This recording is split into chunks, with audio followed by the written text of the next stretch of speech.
welcome to MBC Exclusive. This week we engaged the Minister of Information, Communication and Technology, who's also the Chief Government Spokesperson, Shadrek Namalomba. Honorable Minister, welcome to the program. Thank you very much. First of all, I'd like to congratulate you on your appointment as Information Minister. Thank you very much for those sentiments. I must, on the onset, express my gratitude to His Excellency Professor Mutharika. There are many able people out there who could equally serve in this capacity, being Minister of Information and Communication Technology, but it pleased him to appoint me, and I do not take that for granted, and I pledge my total loyalty and service and dedication to him and to the people of Malawi. I will work diligently to assist him to govern and to transform this nation. So thank you very much for those sentiments that you share with me, that I've been appointed Minister of Information and Communication Technology. Now, Honorable Minister, to begin with, your ministry is the nerve center for government communication. What are the immediate reform areas that you'll be concentrating on to ensure that the masses get accurate and timely information? Thank you very much for that question. Indeed, the ministry that I lead, the Ministry of Information and Communication Technology, is at the nerve center of all government operations. As you are aware, you may be aware that the DPP, in its manifesto, and even the Malawi 2063, is envisioning an economy that is digitally connected, an economy that is inclusive. When we say inclusive, we are looking at each and every Malawian must be given an opportunity to participate in the development of this nation. His Excellency Professor Mutharika was making his inauguration speech. He mentioned of mindset change if this country is to progress forward. Yes. Your ministry being at the center of communication, how do you intend to propel the transformation agenda, and what exactly was the President referring to when he was looking at mindset change? We must begin by accepting as a nation that there are certain beliefs, certain attitudes and certain practices and behaviors that have limited our potential to grow and to become a wealthy nation. As we aspire to be an inclusively wealthy nation, we need to begin now to challenge ourselves how we can change these perceptions, how we can change these behaviors. And the process of doing that, or these behaviors, can be defined and can be put into one basket. That is to say mindset change. Mindset, and we have to change, we have to transform. I'll give some specific examples where you would say, okay, and I'll quote the President. He said, Mumati sizingateki, systematic, zatekatu. That is a belief, an attitude that, no, we can't do anything. No, you cannot win an election from an opposition. No, we can't go to school. School is for people that, no, we can't go to school. No. You see, this country, those that are rich are only associated to be witches. There are these behaviors, mentalities that are limiting our potential. Now, what we need to do as a ministry is now to begin to project a positive image of ourselves. The President has also made his statement as regards corruption. As a ministry, how do you intend to also incorporate this message in your work as you move forward? Thank you very much for that question. And one thing to appreciate is that corruption thrives in an environment where systems are manual systems, where there is a lot of bureaucracy, where there are multitudes and complex procedures, where to get a service, you must go this office after office and after office and after office to get a passport, for example. Where you want to get a driving license, there are processes and processes in the process. Now, corruption thrives in that environment. As a Ministry of Information and Communication Technology, we see ourselves as an enabler for creating an environment where corruption will not thrive. Why am I saying so? Because now we are going to digitalize the government systems. We are looking at having smart systems where, for example, we don't have to see people queuing. Imagine, like at the immigration, you see immigration. Why do people go there to queue? In the comfort of your, comfort of your home, with your phone in your hands, you can actually apply for a license. You can do most of the things there, and maybe you'll be asked just to go there. Even uploading your passport photo, you can do that on a smartphone, on a phone, if you are, digitally connected. So that is on the general aspect. But for the ministry, if the message that we are sharing within ourselves is that if anyone is involved in corruption, then they will go, and there is no mercy, and people will have to be fired and so forth. But in terms of ensuring that we create a culture of no corruption, we need to digitalize our system. You're watching NBC Exclusive. Our guest this week is Honorable Shadrek Namalomba, Minister of Information, Communication and Technology. We'll be back shortly after this break. This week is the Honorable Minister of Information, Communications and Technology and the Chief Government Spokesperson, Honorable Shadrek Namalomba. Now, Honorable Minister, we've seen the President making some key delegations to some engagements that he should have attended himself. From where you're standing, what does this mean? Is it strategic leadership, as other people have alluded to? Thank you very much for that question. You see, leadership is about service. Leadership is about demonstrating. You lead by example. You set the pace. What the President has done is in recognition of the challenges that have confronted Malawians. As I said earlier on, I said one of the challenges is that we do not have enough resources even to meet the basic needs of our people. We are talking about the food, we are talking of fertilizer, we are talking of fuel, we are talking of even medicine. Now, the President's decision to delegate is to demonstrate the serious fiscal prudence that each one of us, even in government, even in our homes, we must embrace fiscal prudence, making sure that we are protecting the little resources that we have, and we are using the little resources to the best and to maximum use. And how do we do that? Is now when he delegates. You may wish to note that when the President is he himself undertaking such visits, such international trips, a lot of money is spent.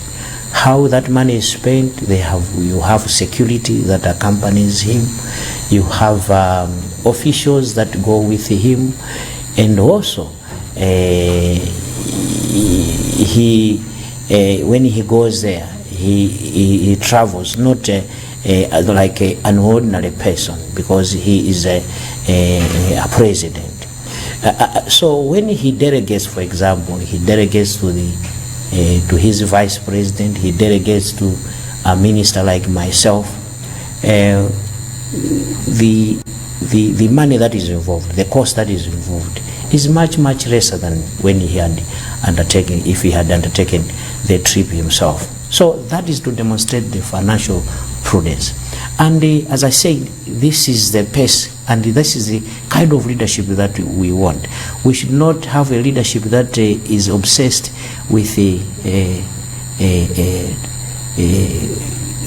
jumping from this plane into another, or this hotel into another. Since he came in, he has not traveled. He has never gone outside. Yeah. Since he came in, he was sworn in. He moved from Mangochi to Blantyre to Lilongwe. He's yet to go to Mzuzu. He has not. That's how he has traveled. And when you look at that, if we were other people, and I know the previous regime was each and every day they were on the road, and each and every day I can estimate, and this is not. I must put a caveat. This is not the exact amount, but I would think that when a president gets out, maybe 100 million is spent on that particular day. Now you can imagine a president is on the road each and every day, 100 million, and imagine that 100 million, what it can do. For you to construct a school block, you're looking at 60 million. So imagine every day you are borrowing money, which would have constructed you maybe 2 school blocks and would have accommodated over 80 students. Now, related to that, we've heard the president saying that he was going to maintain a lean cabinet. Yes, exactly. And of course, he mentioned that he wanted to put people who are professionals in strategic positions. Yes. Where you are now, you think the president is walking the talk on that? He is indeed. A little bit of some background. The previous government had over 35, I think around 35 cabinet ministers. The government of His Excellency Professor Peter Mutharika, including he himself in there, about 22 members in the cabinet. Already you're looking at a saving of about 13 portfolios, 14 ministers. And if we were to compute how much each minister actually gets, it could be a lot of money. It would be a lot of money, in my view. And therefore, he is also living the talk. He doesn't just promise. He is a president that when he says something, and when he says it, you should know that he means it. And he follows through and he does it. And indeed, he has done it. Cabinet, including he himself, the vice president, the first vice president, the second vice president, 22 members, if not 21, about 22 members, yes. He has done it. And also, in that cabinet, when you look at the individuals that have been appointed, you see class, you see quality, you see expertise. I wouldn't pick on anyone to say, okay, this person doesn't deserve to be there. They deserve to be there. By their experience, number one, by also their qualifications.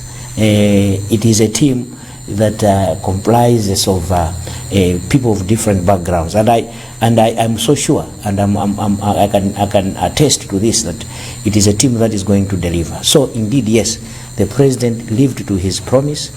He said, "I will have a lean cabinet," and he has done it, and I will appoint professionals, and he has done it. And indeed, just to also invite Malawians that to believe in His Excellency Professor Peter Mutharika. When he says that we are going to restore this nation, we are going to end this hunger, they must believe him. One issue that has been generated a lot of discussion is the issue to do with the free primary and secondary education, which government will be implementing from January 2026. What are you doing to ensure that the masses understand this whole concept? Indeed, yes. Let me also express gratitude to His Excellency Professor Peter Mutharika for pronouncing that primary school and secondary school will be free in terms of school fees. There will not be any person paying school fees. This, again, is a demonstration of his words. He means it, and he keeps his word. In the manifesto of the DPP, he clearly articulated this vision that when we come into government, primary school and secondary school will be free, to make sure that each and every kid is given the opportunity. As you are aware, that under the Constitution, education is a right to any person. And when it's a right, it must not be abused, or you must not must make sure that you provide the opportunity for that right to be there. I should also get to this opportunity to say this. It is for public schools. There are questions to say, what about those people that are going to private primary schools, private secondary schools? This initiative is meant to get those students that go to public primary schools and public secondary schools, not private secondary schools. Now, Honourable Minister, there's been some skepticism from other quarters when it comes to this free secondary education, yes, that already funding is a challenge, and that maybe the school fees was helping in terms of the funding. What would you say on that? Skepticism that it will not be delivered as it would have if they were still paying the school fees, or whether it is it feasible, in other words? It is feasible. It is feasible. We have done the calculations for the session that is coming, starting from January up to the end of March. We are looking at 32 billion, 32 billion to get each and every student to go to school for free, primary and secondary school. Now, 32 billion, if we just assume that what people have said, that 30% of public resources are wasted through procurement deals, through corruption, through wasteful behaviors, travel, international travels and meetings and so forth. And considering that we have contained that, we should be able to save this 32 billion just for one semester. And if we go into another semester, it will be another 32 billion, maybe 64 billion. And surely 64 billion, we cannot say we are not going to sustain it. That is sustainable. Talking about the issue of the budget that the finance minister presented a few days ago, there have been some reservations, especially to do with the new tax regime. Some quarters have expressed worry that this is not going to go well with us because we're struggling. Do you have any explanation for that, Honourable Minister? No, thank you very much. Let me acknowledge the sentiments that are also coming out from the public, that the new tax measures that have been pronounced by the Minister of Finance a few days ago seem to affect some categories of our society severely. I'm talking about the civil servants in particular. They have expressed worry about this issue. But I must say this. While we take note of their sentiments, we as a nation, we also must recognize that this nation, the economy has been severely destroyed. We are on our deathbed. And for us to resuscitate from that, we must indeed go through a process of healing and medication, and that medication can be bitter, and indeed it is bitter because people have complained, and we take notice of that. Why I'm saying it has been destroyed, we are talking about 21.60 trillion debt, loans that we have borrowed, and we are failing even to service them because we must be paying to the banks that we have borrowed this money from. On top of that, even the budgets that we come up with every year, we spend beyond them. Already for 6 months, certain budget lines that were provided resources for 1 year, in 6 months alone, they were overspent. Could it be because of the election? Maybe it was. It was because of that. But most of the budget lines were spent. We talk of wages and salaries, they were also overspent. Why? We recruited so many people. Did we need all these people? Maybe yes, maybe no. But because it was, some people would say, because it was an election year and the government that was there wanted to appease each and everyone. Now you look at the revenues, the tax revenues. The tax revenues, who does pay, does contribute. Then you are looking at the one that is employed, you are looking at the companies that are doing business here, but also you are looking at the people themselves, everyone in the country, as they consume the services and the goods in the country. Normally they do contribute something. Now that's a source that you're also looking at to say, okay, can we get something just to close this gap? Now, the sentiments that have come now is to do with the PAYE. That the PAYE, particularly those that earn lower amounts, right now they are paying more taxes than before. I would want just to demonstrate, and as I do that, I'm agreeing with these sentiments to an extent, to a point. A person that was earning 170,000 before these tax measures was paying tax at 4,000 kwacha. Now that person will not be paying any taxes. That person will get the whole 170,000 without any tax deduction. Now you go on and you reach even 200,000 kwacha per month. You see that person will pay less taxes than before. Now you get to 270.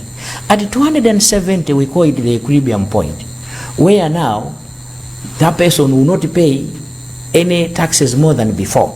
They will be paying the same taxes. But now the situation changes after 270 going up. That's when you begin to contribute more. So the idea of the tax measures that have come is to say that those that earn more must also contribute more. Those that earn less must contribute less. Now, maybe the discussion should be at 270. Would we want to be considered to be a low wage earner or not? Could we say maybe a low wage earner is around 500,000, 600,000? But in the view of taxes and the tax policy formulators, and in the view of government, the view taken was that anyone above 270 could contribute more in terms of PAYE. Similarly, the view taken by government was that companies that earn super profits, you see there are certain companies that earn a lot of money. Initially, the threshold was 10 billion. Now, 10 billion, that's when you now start paying a tax. Is it at, I think it should be at, was it at 40% or so? Now, that threshold has been reduced to 5 billion. Or what we are saying is that pay more because you are also earning more. So this is the concept. But I think the question should be now to say, okay, people are complaining. Maybe the majority of people that are complaining do not earn less than 270,000. Maybe they are earning more than that. Name all the institutions that are there, the parastatals that are there. You can win an election without them. Honourable Minister, finally, what would be your final sentiments as we go towards the dying minutes of this program? Thank you very much. My last comments would be to the people of Malawi. Believe in your government. You voted for the government of His Excellency Professor Mutharika, and there was a reason why we did that. The reason was that we transform this country, we restore this country, first from the challenges that we have, and then move forward to transform it into an inclusive, wealthy nation, where each and every Malawian can be proud of, can say that I am a Malawian and I'm part of this transformation. Honourable Minister, thank you so much for joining us in NBC Exclusive. Thank you very much. Thank you. Well, that's it for NBC Exclusive this week. Our guest was the Minister of Information, Communication and Technology, who is also government spokesperson, Honorable Shadrek Namalomba.